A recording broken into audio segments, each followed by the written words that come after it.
बात मोबाइल में बैठिए। बड़ा मुश्किल है। चीफ गेस्ट आ गए अनु कपूर जी। बहुत खिंचाई कर रहे हैं। आए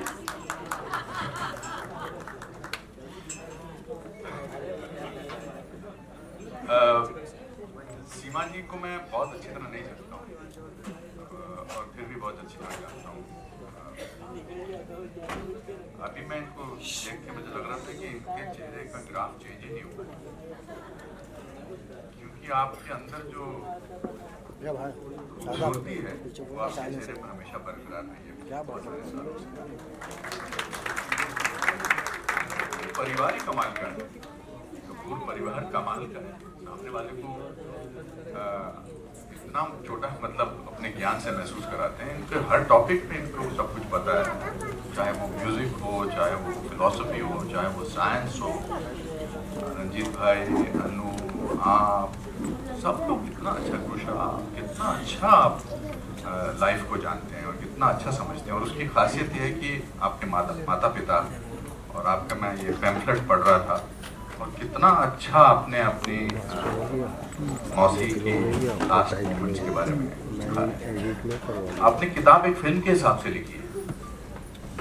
इंसान किताब पढ़ेगा लेकिन उनको एक फिल्म नजर आएगी। और ये खूबसूरती बहुत कम लोगों में होती है, बहुत कम राइटर्स में होती है, बहुत कम इंसानों में होती है कि जो आप महसूस करती हैं उसको इतनी अच्छे तरीके से तभी लिख सकती हैं क्योंकि आपके अंदर एक सच है। और सच को सच बनाने के लिए दो लोगों की जरूरत होती है, एक जो सच बोल सके, दूसरा जो सच सुन सके।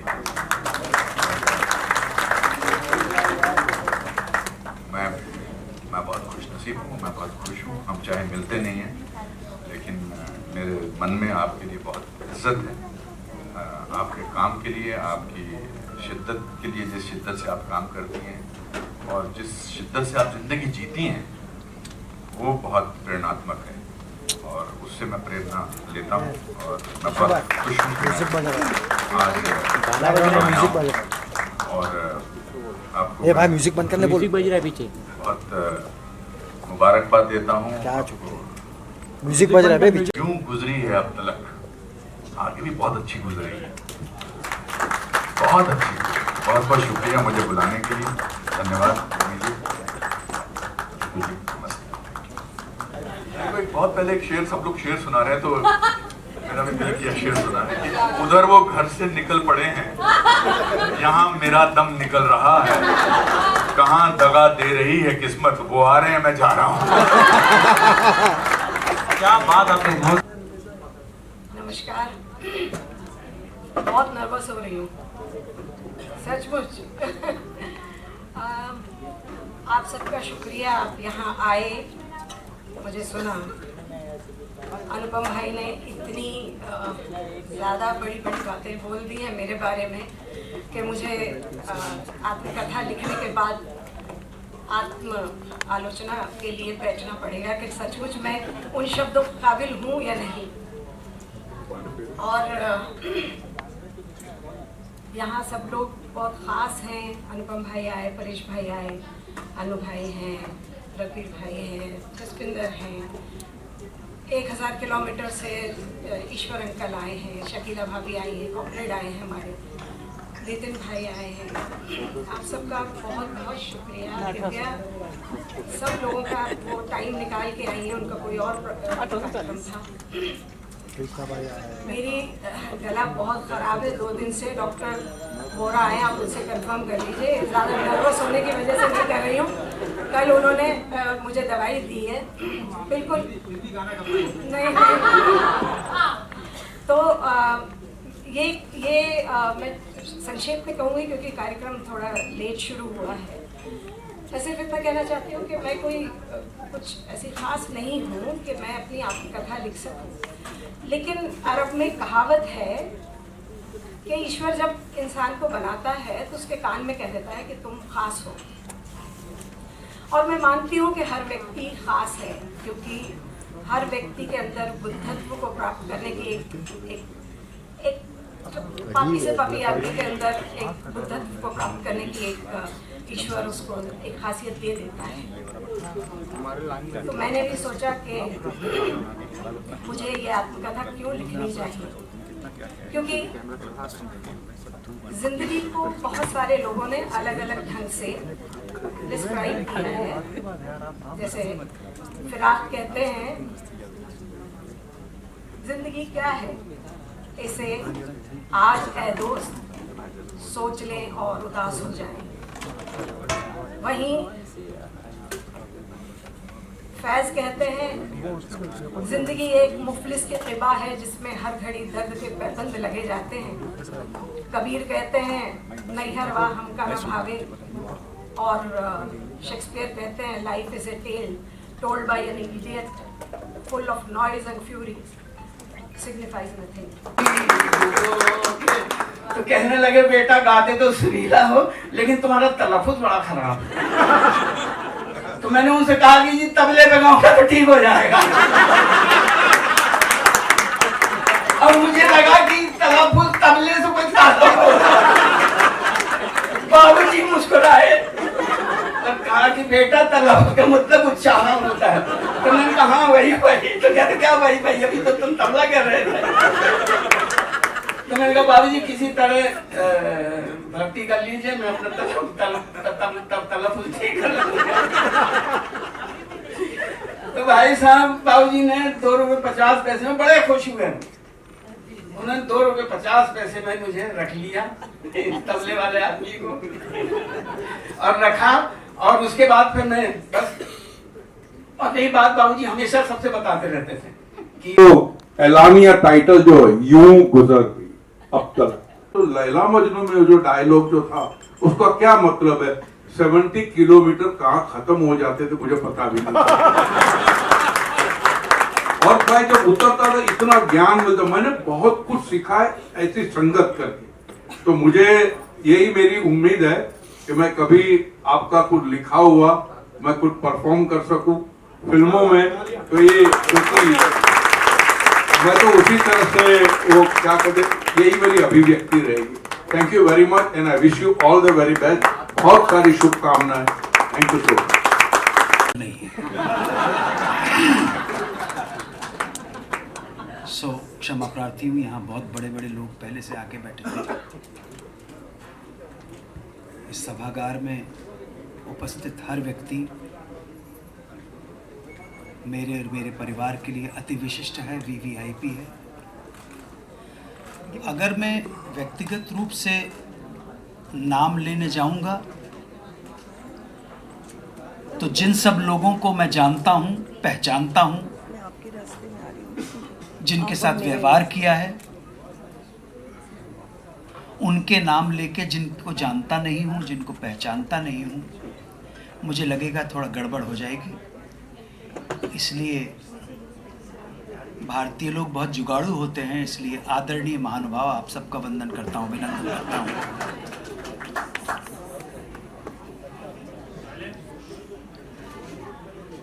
सीमा कपूर, रंजीत कपूर, अन्नू कपूर और निखिल कपूर की एक बहन, और ग्रूशा कपूर, मीशा कपूर, ईशान कपूर, इंशा कपूर, वान्या कपूर, माहिर, कवन, आराधिता, आयाम और ईवान कपूर की परम आदरणीय बुआ जी के आत्मकथा के इस उत्सव में जब हम विमोचन करने जा रहे हैं, आप सब ने उपस्थित होकर समस्त कपूर परिवार को अनुग्रहित किया है, इसके लिए मैं आपको सादर प्रणाम करता हूं। आप सबको नमस्कार। सीमा जी को बधाई। अभी इतने लोगों ने इतनी अच्छी अच्छी बातें की, इतने अच्छे किस्से सुनाए, मैं कुछ अंदर से जल सड़ रहा था कि मेरे पास ये किस्से क्यों नहीं है, मैं इतने देर के बाद क्यों सीमा जी को मिला। पर जब भी मिला मुझे ऐसा लगता है मेरी खुशकिस्मती है कि मैं इनसे मिला। सबसे पहले तो I am quite overwhelmed with all what I've heard from different people who've spoken about the family, about her, and I feel blessed that I have got to know her. I thank Rumi to have introduced me to her. I, on behalf of my two daughters who've grown speaking the language, Hindi language, a lot of credit goes to her. Again, Ranjit, who was part of the same family, he was very closely associated with us. When Anil was making his career, he too has contributed. It's always been enriching to be with this family, the members of this family. अनु ने जो मिस्ट्रेंड में काम किया था वो लोग आज भी याद करते हैं. मैं समझता हूँ मैंने कुछ अच्छा किया होगा कि इनसे मेरी मुलाकात हुई, और मैं समझता हूँ कि ये ताल्लुकात आगे बढ़ते रहें तो और ज़्यादा मैं सीख पाऊँगा इनसे. सीखना कोई एकेडमिकली सीखना नहीं होता है. जो तजुर्बे होते हैं लोगों के, वो भी गुणी लोगों के, उनसे आदमी ज़्यादा सीखता है. तो कुछ मैं सीखा हूँ, कुछ मेरे बच्चे सीखे हैं, और ये ताल्लुकात बढ़ते रहे ताकि मैं और कुछ सीख पाऊँ. इससे ज़्यादा मैं क्या बोलूँ. मैं शुक्रगुजार हूँ ऊपर वाले का कि मैंने इन लोगों से मिला, इनके परिवार से बहुत कुछ सीखा. आज इन्होंने अपनी बुक लॉन्च की है, उसके लिए बधाई हो. और मेरे तरफ से गुड विशेस है इनको और इनकी तमाम फैमिली को. इनकी जर्नी बहुत कमाल की रही है और आगे चल के भी मेरे अलावा वो लोगों को ये एनरिच करेंगे. Thank you.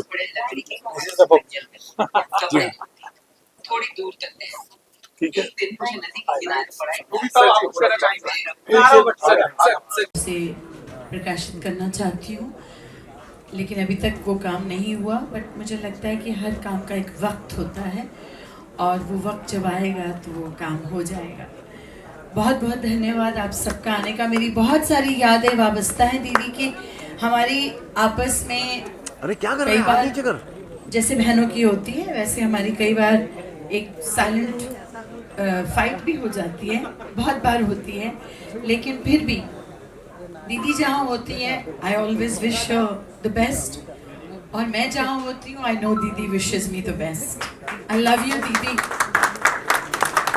जिंदगी मुकम्मल हो गई एक बड़ी बहन पाकर आपके रूप में. Thank you so much. और अब मैं स्टेज पे बुलाना चाहती हूँ. रमन जी आए हुए हैं राजकमल प्रकाशन से, तो उन्हें चाहूँगी कि वो स्टेज पर आए और कुछ थोड़ा सा 2 शब्द बोलें दीदी की किताबें. तो उनकी तरफ से ये केक आया जो मैं चाहती हूँ दीदी काटें.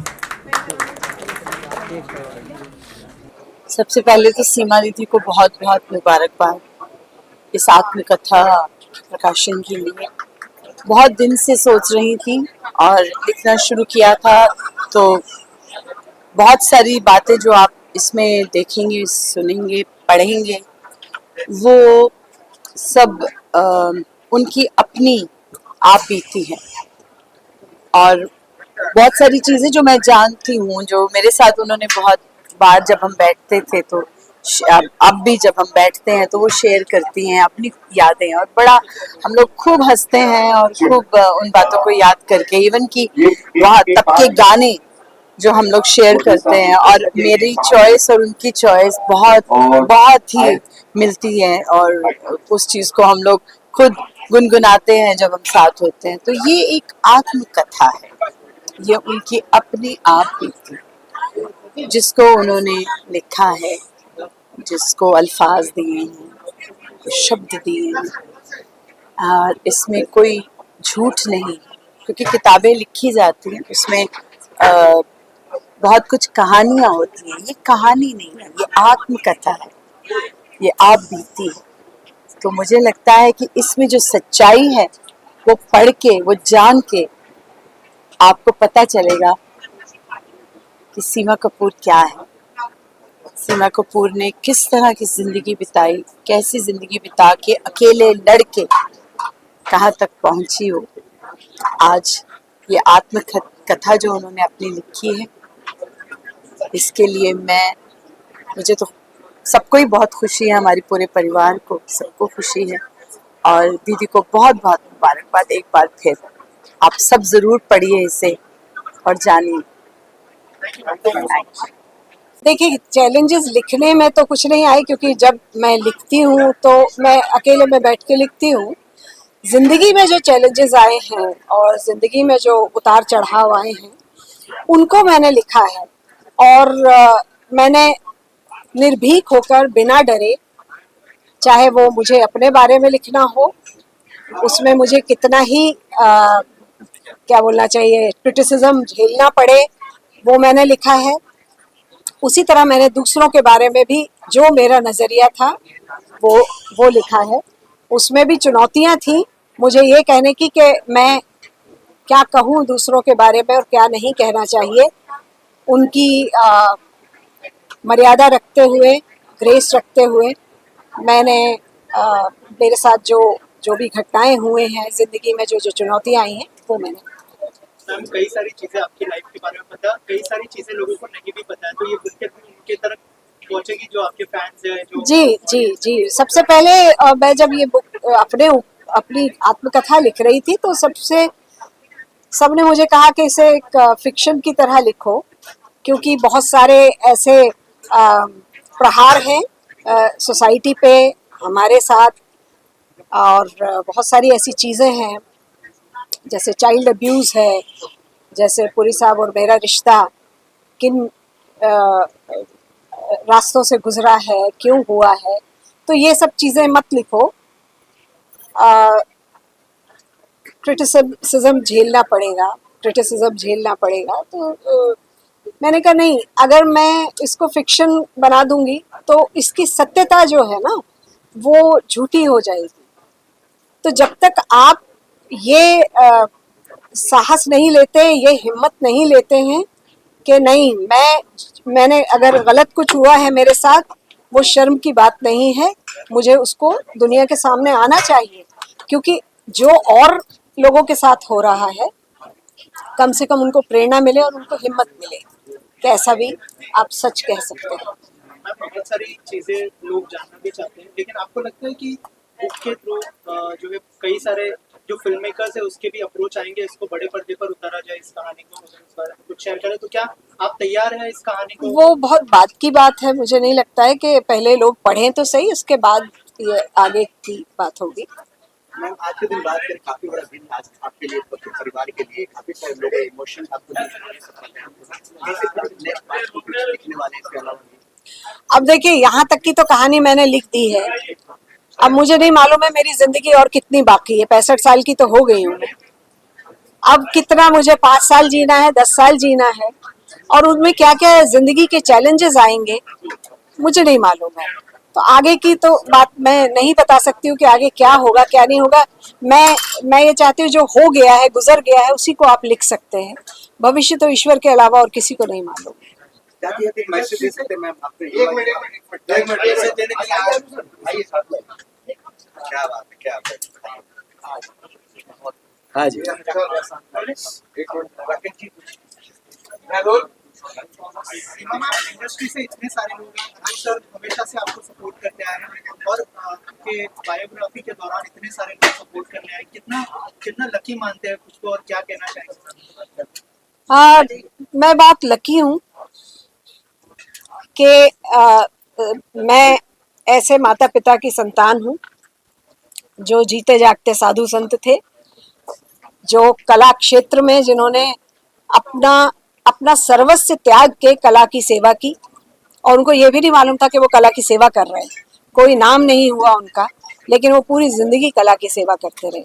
हमारी सुबह होती थी, सुबह के राग के साथ जो माँ चाय बनाते हुए गुनगुनाती थी, और शाम होती थी शाम के राग के साथ जब माँ पूजा करती होती थी। तो ये एक मैं अपने आप को आज साहस के साथ, कॉन्फिडेंस के साथ जो बात कर पा रही हूँ, उन्हीं की देन है। और मैं बहुत खुशकिस्मत हूँ कि मेरे परिवार के सारे लोग अपने अपने क्षेत्र में उन्होंने काम किया है। और सबसे बड़ी बात जो मैं खुशकिस्मत हूँ कि इतनी चुनौतियों के बावजूद कोई भी क्रिमिनल नहीं बना हमारे घर में। भूख प्यास सब सह के भी हम में से कोई भी कभी किसी ने गलत काम नहीं किया है, और इसका मुझे बहुत गर्व और घमंड है, यूं कहना चाहिए। अच्छे होने का भी एक घमंड होता है, वो मुझे है। और मेरे परिवार के सारे सदस्य, कोई दुखों में इन्होंने कोई गलत काम नहीं किया, इसका मुझे गर्व है और घमंड है इस बात का। सर आपसे जानना चाहूंगा, जब मैम ने आपको बताया कि मैं पहली बार अपनी बायोग्राफी, क्योंकि लोगों ने मीडिया में बहुत सारे न्यूज़ेस पढ़ी है, लेकिन जो सही कहानी है वो बुक के थ्रू आने वाली है, तो आपका क्या रिएक्शन था? क्या आपने कुछ बातचीत की मैम के साथ? नहीं, इस तरह की कोई बात नहीं। देखिए, बहन के साथ क्या बात करनी है, उसकी ऑटोबायोग्राफी कैसी होगी और क्या होगी, इस सिलसिले में कोई बात नहीं है। हमारी बहन के लिए जो सपोर्ट है वो अनकंडीशनल। उसमें उसकी बायोग्राफी, उसके स्टारडम का, उसके बड़े प्रोड्यूसर होने का, उसके बड़े डायरेक्टर होने का, उसके बड़ी कलाकार होने का कोई मतलब नहीं है। वो हमारी बहन है, और एक भाई को अपनी बहन के लिए जो करना है वो उसका धर्म होता है, समझे आप? वो हमें अनकंडीशनल है।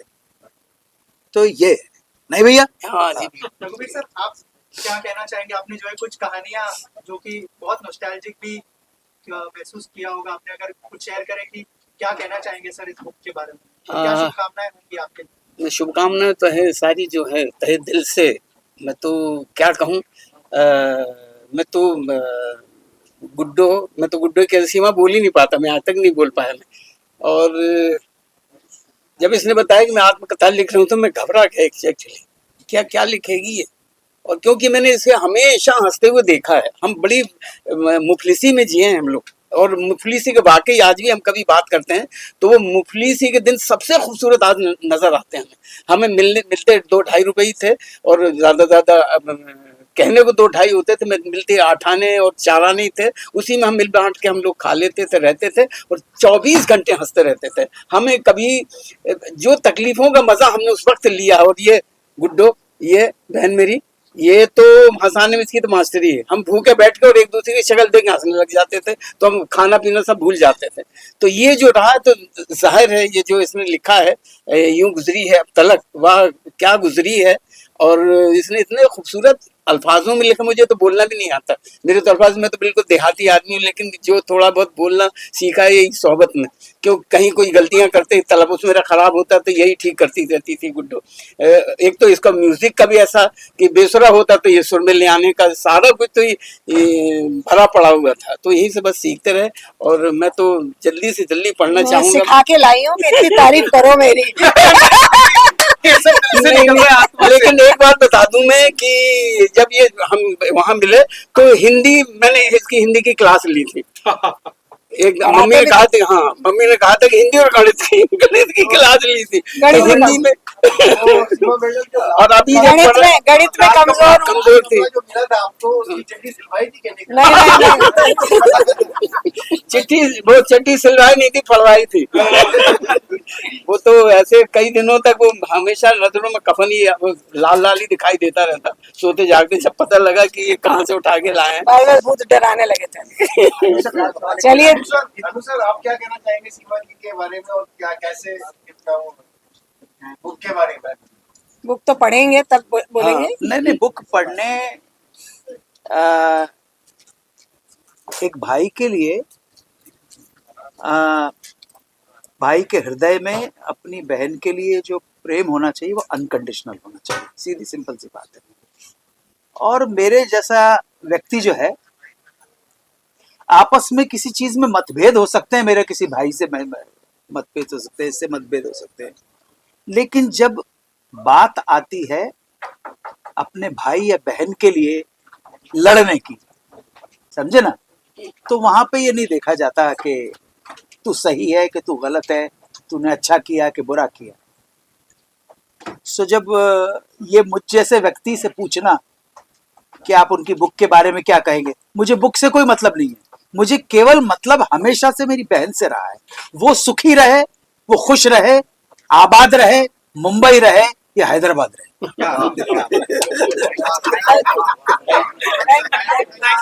क्या शुभकामनाएं देना चाहेंगे के बारे में और क्या?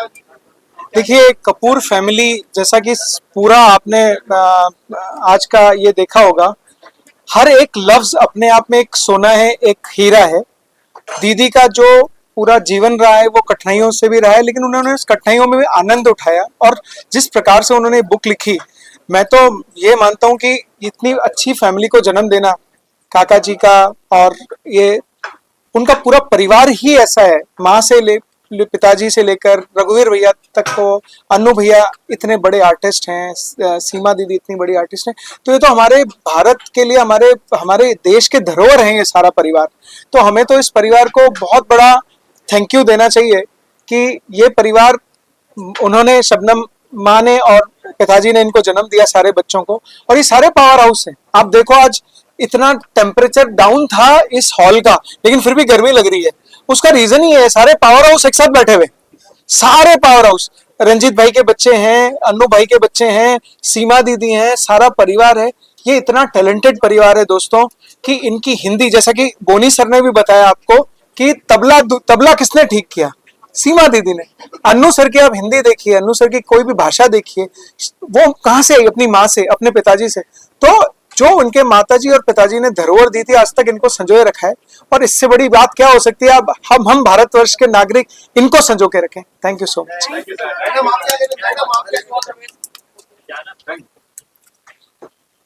जो सीमा जी ने जो किताब लिखी है, अपनी आत्मकथा लिखना बहुत मुश्किल होता है। जो अपना मुश्किल वक्त जो गुजरा हुआ है वो एक किताब में लिख के, मतलब एक पेपर पे लिख के बयां करना बहुत मुश्किल होता है। और सीमा जी की तो क्या ही तारीफ करें, उन्होंने जो किताब लिखी है वो बहुत अच्छी है। उसका जो किताब का टाइटल है वही बहुत बढ़िया है, वही बहुत कुछ कहता है। यूं गुजरी अब तलक, वही बहुत बड़ी बात है। एड ऑन अब इतना करते हैं कि यूं गुजरी अब तलक, ये तो जैसा था ये तो ईश्वर की देती, लेकिन जो आगे गुजरेगी वो दोस्तों बड़ी मजेदार गुजरेगी।